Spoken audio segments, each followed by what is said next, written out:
Everyone, welcome to Off Grid Rooster. I'm Rooster. Joe is here getting ready to install the battery.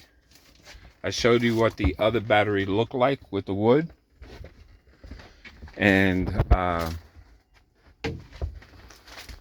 that's what happens when you buy used stuff and don't know what the hell you're buying. So this is it was a little pricey for me, but I needed something because I waste more gas in my generator than I would on this. So here he is doing his thing. I do believe this battery's fullish. Let's see. This is a Sun Gold Power. This is the size of the battery. Fully charged. So now and all he did was take two wires and plugged it into the circuit breaker there, the off switch. What is that called? This? Yeah, it's a breaker. Yeah, it's a breaker. 150 amp breaker. So now you can actually see it doing inverting, and it's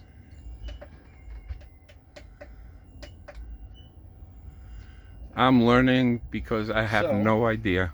You could explain. Now we should be able to. Now your light should stay on, and you'll see it's actually staying on. It's not cycling on and off. Okay. The output side over here. Okay. And the battery, like I said, it's 100% charged already, so you've got power for tonight. Okay, cool. Let me tell you, I appreciate this. Again, we spoke about what I was going to do. When I get my check. I come in. I'll call you as soon as I go to Studio Butte, and then because I think I'm going to take care of the whole thing. Okay. I'm selling a lot of my stuff. Yeah, don't push yourself out. I already called some of my friends, and this is Joe. He knows his stuff. I don't know my stuff. You know, he helped me out coming out here, and I don't like to bother him. What did perturb him a little bit was the fact that I didn't call him sooner and to let him know that this was happening often. So, but this is Joe. Hi. And he follows through on his word. I thought he would be coming by tomorrow, but that's what it is. That's a big battery. It's over 100 pounds. Yes, sir. Yeah.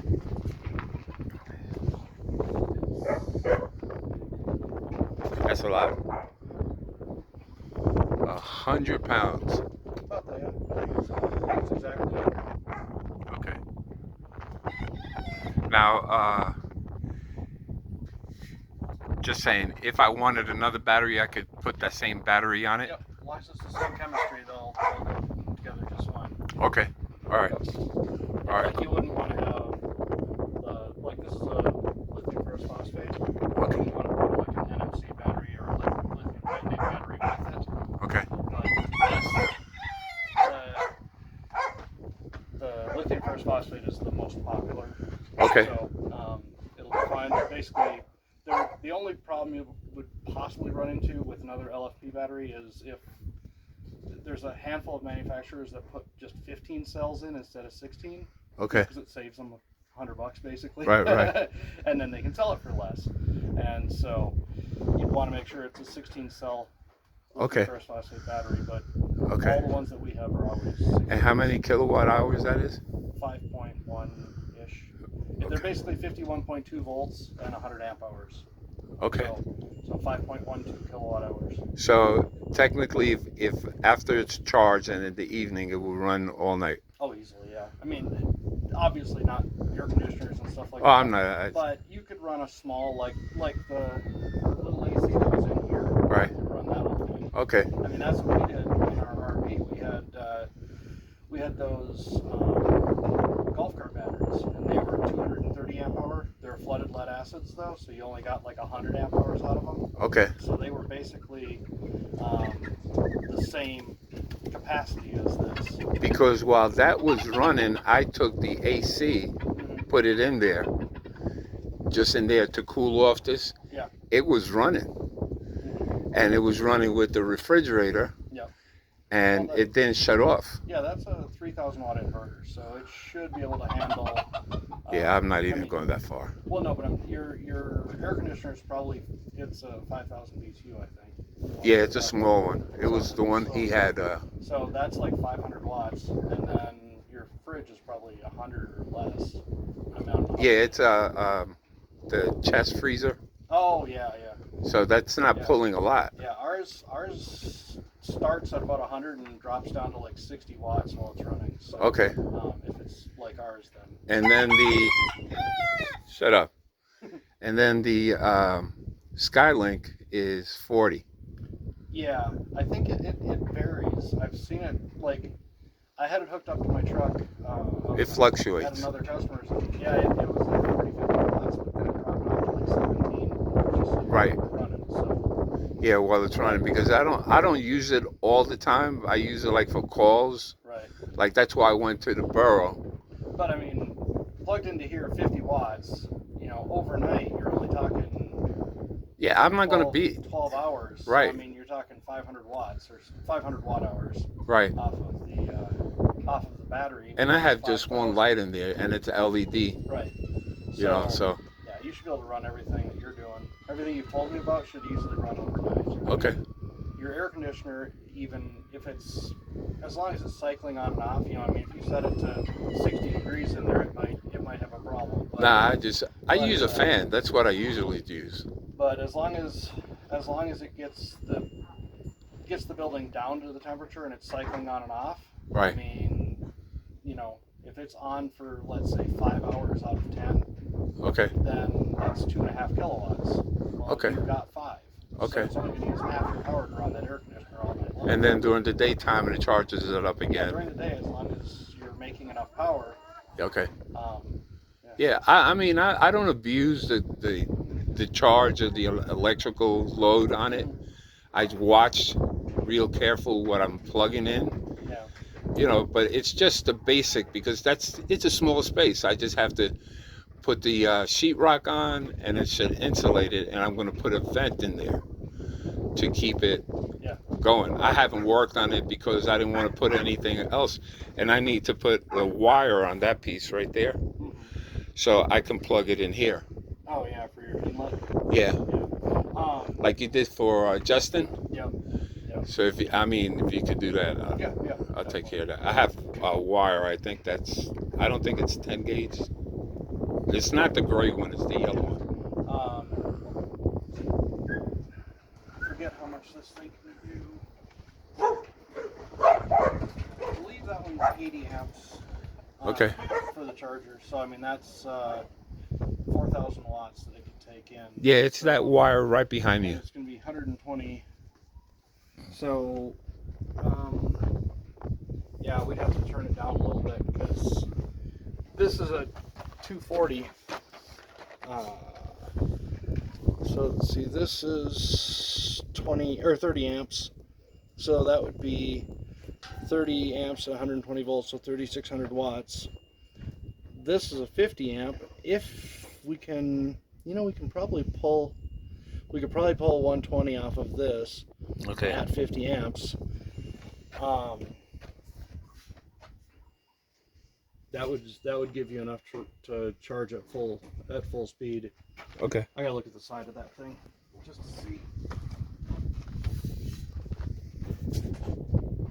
This is what I'm talking about. I have no idea, and when he explains it to me, he breaks it down. I might not know the terminology on some of the stuff here, but I did learn one thing: just don't go out and get something you inherit somebody else's, because I don't know. Otherwise, I would say no, thank you, you know, whatever it is. But it was a help for me to carry me to this point, because I wouldn't have been able to do it any sooner. So He's helped a lot. His wife helped a lot. That's right there. And my chickens helped a lot. So don't forget, subscribe, share, like, and support this channel. Just give me 1 second. He's coming out, and then we'll keep talking of what we're doing. And from there be a plug to this like the solar system, and when it's like either a cloudy day, I can charge up with this generator the battery. So charge the battery and the maximum that it can take in from the generator is 30 amps at 120. Okay. So we'd probably just set it to charge at like say 30 amps or something. Okay. Because that's 1500 watts, and then that would leave you with a couple thousand watts to run your other stuff. Okay. Or maybe I'll show you how to turn up and down the charge rate. Okay. And then you can kind of tinker with it. Okay. Basically, it'll just be a matter I'm not tinkering with anything.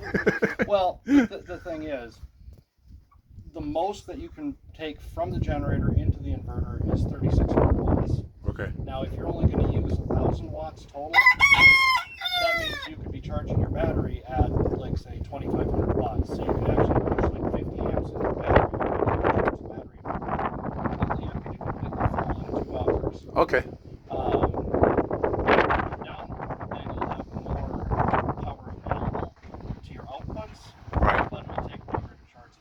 Okay. So, but and that's like I use that on a cloudy day, right? Right. And I mean, for the amount that you're talking about using, this thing will probably carry you. Okay. It's just going to be a matter of start using more power for things. Oh, when I start building, it's going to be different. Yeah, I'm going to build here, bathroom, and over there, kitchen. So. And then it's just a matter of you've got. And then I got to get solar power panels. 1200, 1600 watts of solar here. Okay. So basically, if you're using, let's say, 1000 watts, maybe a little less than that. If you're using 500 watts during the day, so like your air conditioner. I won't even use close but if to. you have your AC running, right. And your freezer's cycling on and off, that's going to use 500 or 600 watts. Okay. So if you're using 600 watts, that would still leave you with probably 600 to 800 watts going into the battery. Is it better to use a freezer or a refrigerator? Doesn't really matter. Okay. Use freezer for frozen stuff. No, I know, but I mean, the pulling, the power, the load. I mean, which one would be better?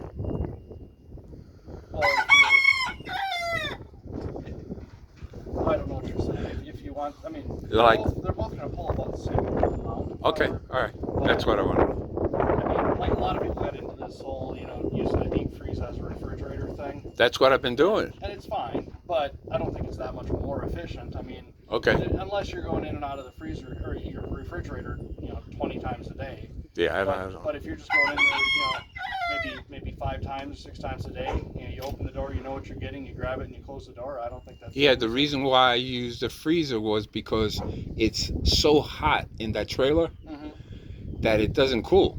Oh. So it's like running constantly. It'll stop for a while and then it starts running again, but nothing gets frozen. Right. The refrigerator part is not cold enough. Oh, you're talking about the freezer in the RV. Yeah. Yeah, those things are terrible. Yeah. They're not a compressor-based thing.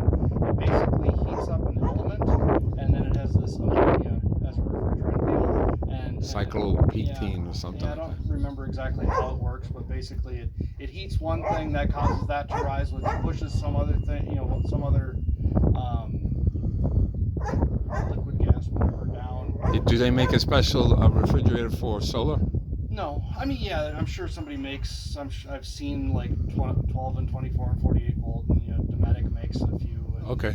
But you don't want to buy that. I mean, okay. Just get a normal refrigerator. I mean, like those little dorm ones are usually terrible because they yeah, mine is about 5 foot or 4 foot. What you want is one that's actually got a compressor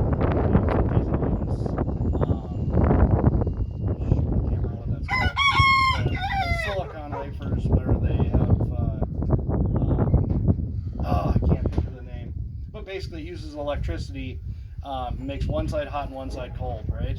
Right. And Peltier, Peltier. Pelche, whatever. I don't know how you say it. Yeah, but, because what happens is but you only adjust on that refrigerator the freezer, right, and then everything else has to flow right into the. right, And so I take the frozen stuff and I put it into the refrigerator. right. So for me, it's wasting time every time I gotta open it up.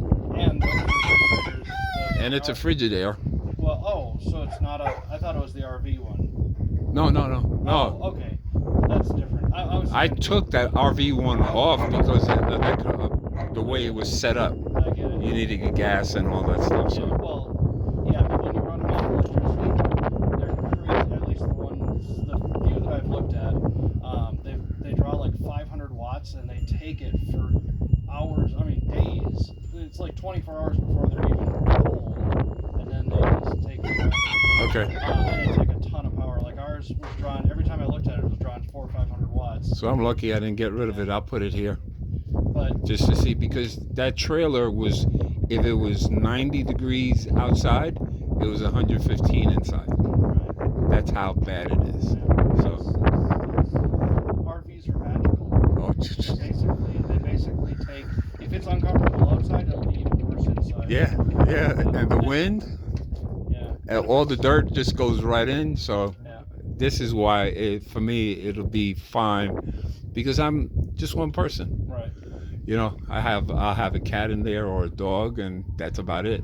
But like we have a full size refrigerator that we use, and that uses less power than our little like The dorm. dorm fridge. Yeah. And the dorm fridge we got has actually got a fan in it and stuff that blows out the back, and it doesn't have like the condenser coils down the sides. Like some of them, the sides get really hot.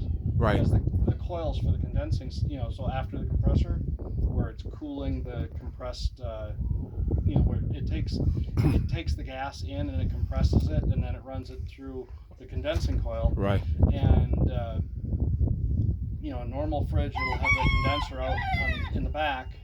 Okay. Right. And Right. it'll just blow the air out over it. Okay. Well, a lot of those little fridges and our, I don't remember if ours does or not, but they actually run the coils up the sides, so your sides will get super hot, and it's silly. It doesn't work. So you're heating the side of the fridge, and then you have a tiny bit of insulation, and then you have your cold part. Right. So it's like it's not displacing the heat to. And when I removed the one that was for the trailer, Yeah. the back is still open with vents, so that air is hot, and it just circulates hot air all over. Yeah. I thought it would be good to leave it open so it'll cool it down. Yeah. It doesn't work that way. Yeah. All right. Thank you. Thank you for that. Thank you for the information. You got it from somebody that knows. All right, guys, take it easy one day at a time, and keep moving forward. Don't quit on your dreams. Later.